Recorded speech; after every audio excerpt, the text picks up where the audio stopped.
شيخ والله يشترون اجانب، قالوا اجانب واشتريناهم ملايين الملايين، يا اخي خذوا لاعبين سعوديين يحطوهم، يجيبون لنا اجانب من برا ويحطونهم هنا ونتعذب عليهم. يستاهل الجمهور المصري الفوز، وهارد لك الجمهور الهلالي. والله نقول المدرب قاعد يستحقر، قاعد يستحقر يدخل لي ريفاس هجوم. يا اخي عندك مهاجمين حرام عليك، يعني عندك كل واحد افضل من الثاني، دخل لي ريفاس. يا اخي ريفاس حق شوط ثاني، ترى والله شوط ثاني. السلام عليكم.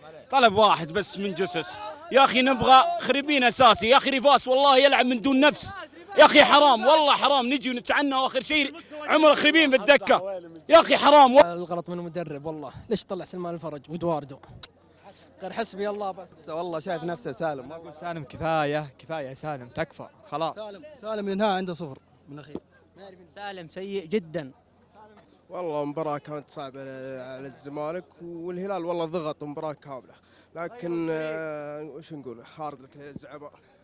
مستوى بدون يعني سالم يضيع عند الباب، يعني يلعب على المضمون المفروض. وان شاء الله البطولات الجايه والدوري ونشيل الدوري كله ان شاء الله. اول شيء هارد لك اول هزيمه في الموسم، ثاني شيء خسوس قاعد يهمش ادواردو عشان كنو نبي نلعب مصلحه الهلال مو عشان لاعب. ثالث حاجة بقولها لكم، سالم الدوسري لاعب سعودي قبل لا يكون لاعب هلالي. سالم الدوسري يلعب الكرة الصعبة. سالم احنا جماهير نفهم كورة، ميسي كوتينيو الأوروبيين كلهم يلعبون كورة سهلة، ما يلعبون كرة صعبة. سالم يلعب الكرة الصعبة. ليش يا سالم؟ سالم مجهود في الملعب لكن الفائدة صفر للأمانة.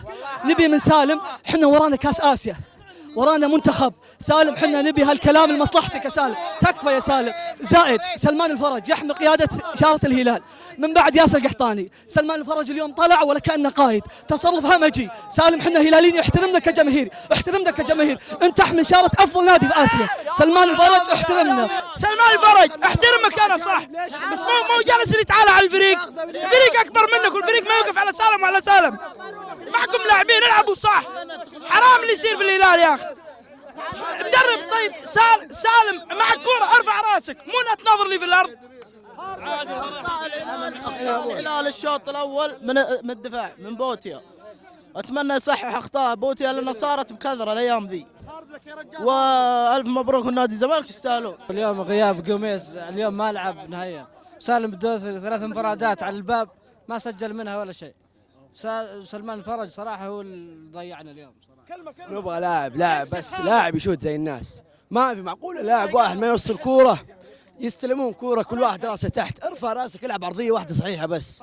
عادي مباراة حبية. الف مبروك لاخواننا المصريين، وهارد لك وان شاء الله الجايات افضل باذن الله. حس يا سالم حس. اليوم انا قاعدين نتشبث بلعيبه، مع الاسف هم يسببون خساره للهلال، والله العظيم هم اللي يسببون خساره للهلال. سالم يمسك الكوره من من الدفاع ويطلع لين يوصل الحارس ما يخلص الكوره.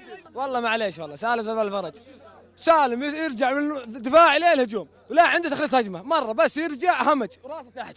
ايش ذا اللاعب والله يطور ما ادري كيف يطور نفسه. معليش سالم مره لازم يقعد في احتياط.